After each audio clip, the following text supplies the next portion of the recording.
there, welcome back to Coffee with the Authors. I'm Wendelin Van Draanen, and this is Mark Parsons, and we are two traditionally published authors who are trying to share information to help you achieve your writing dreams. In this episode, we're going to encourage you to quit thinking like an author when you get the opportunity to participate in a conference. There's a shift in maybe the perspective that you should have when you become involved in a conference. There are a few different ways you can look at this. We're going to talk about three different perspectives you can have other than author. And the first one is think like a family member. Think that you're a member of the community of writers and treat them like family. That means you're going to go to their classes, you're going to support them, you're going to give them positive feedback on their presentations, you're going to recommend their books, and maybe you might even recommend them for a future conference.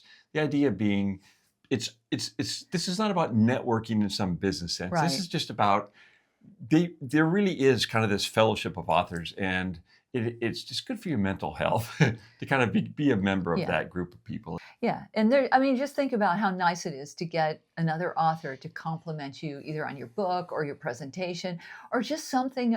It helps carry you along. And when you give that back to someone else, you're doing the same for them. And it's a really nice thing to do for a community of other authors. So if number one is think like a family member, number two is think like a bookseller. Because for a conference to be successful for the bookstore, it needs to sell books. So, for example, I went over to the bookstore before they were actually open. The whole hall opens up, let's say at 10 a.m., maybe the second day. And I wanted to talk to them about something. So I got there and there's a rope and there's a million people waiting to kind of get into the giant expo hall. And one of the booksellers was there. And I said, I'm here on a mission.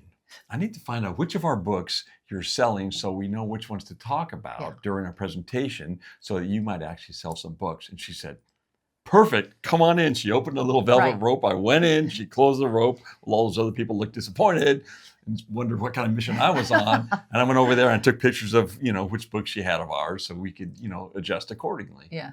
So, it is one thing to have your presentation all lined up and then discover that they don't have the book that you have in your presentation. And that takes a little bit of self-control to adjust to. But really what you want to be able to do is find some way to include the books that they do have in store so that it's successful for the bookstore too. Because often these are independent bookstores and they've put a lot into putting their booth together. They have all these titles that cost them money to do. And so making sure that you have talked about the books that they do have at the conference is really a valuable thing. So think like a bookseller. Something else you could do is to go to the bookstore booth while they are open and maybe talk to the proprietor and explain to them a little bit about the books of yours that you have, at the store, because they will have hundreds of titles in stock and there's no way they can know about each one of them. So you just want to give a quick overview and not a detailed synopsis. And it should be an overview that's in bookseller talk. You don't want to get into the names of your characters or what the plot is or anything like that. And it helps to have one of these, which is a little bookmark. So I can go up and say, they carry the steps. And I can say, The Steps is a family drama. It's a mystery thriller, and it's good for 12 and up. And then on the backside, Ghosted is coming out in October. And it is a romantasy between a ghost and a girl. Can they find their happily ever after? That's it.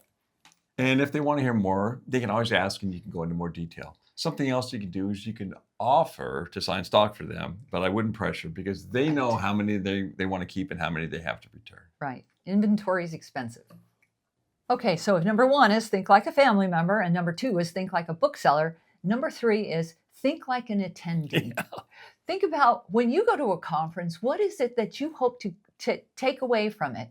It's nice to go and sit in a room for an hour and listen to someone telling their story and about their office and their pets and all that kind of stuff, but that doesn't help you any. And you probably leave feeling, oh, that was entertaining, but there are no takeaways. Think like an attendee means that when you are giving a presentation, have content in it that is valuable to the attendee for the reasons they're attending this conference. Yeah, one of the big differences between educating children and educating adults is with adult education, they are not interested in stories. They are interested in actionable advice that will help them achieve their goals. And if you focus on that, I think you're going to be a lot more successful. In the content of your presentation, don't spend the whole time pitching your book. Don't say, in my book, in my book, in my book. Oh my gosh, don't do that. Let your handouts or your promotional material be your calling card. So it has, like on your bookmarks, it'll say what the title is, a little synopsis, how they can reach you, all those things that are self-promotional. But think like an attendee. Shift your focus to what can I give the attendees that is of value to them. Right. And one of the things that actually works out pretty well is to actually give them a handout. It's not promotional at all. It's basically kind of a lesson plan, or it's class notes. What I say is, when I give these is, these are your class notes. That way you don't have to sit there and try to scribble down what we're saying. Right. You can just be engaged and ask questions and be attentive. And then later on, you can refer back to it. So we had pretty detailed. We had like a 6-page handout for our joint class that was very nuts and boltsy. It was everything crammed together into a short outline form, a lot of information. Basically a 3-hour workshop crammed into a 1-hour high-speed lecture. Yes. And we got a number of people came up later and gave us positive feedback that, oh my God, this handout is so useful. I love these things. I have something I can take with me and refer to later, instead of trying to scribble down little notes in the middle of a lecture. And I would say that the final thing would be something small, which is actually very big, which is start your program on time and finish your program on time. Keep within the parameters of what your time slot is. So that's a little overview of how to change your thinking away from thinking like an author to thinking like an attendee, a family member, and a bookseller when you go to a conference. I hope you enjoyed it. Please give us comments. We would love to get back to you that way. Meanwhile, dream big, work hard, don't give up. Always keep writing. I don't know. I don't have a mirror. You don't need a mirror. There's a mirror right there. I bought Are you a mirror? Nice Are you a mirror? I'm a mirror. A mirror. Okay. Let's go. Here we go.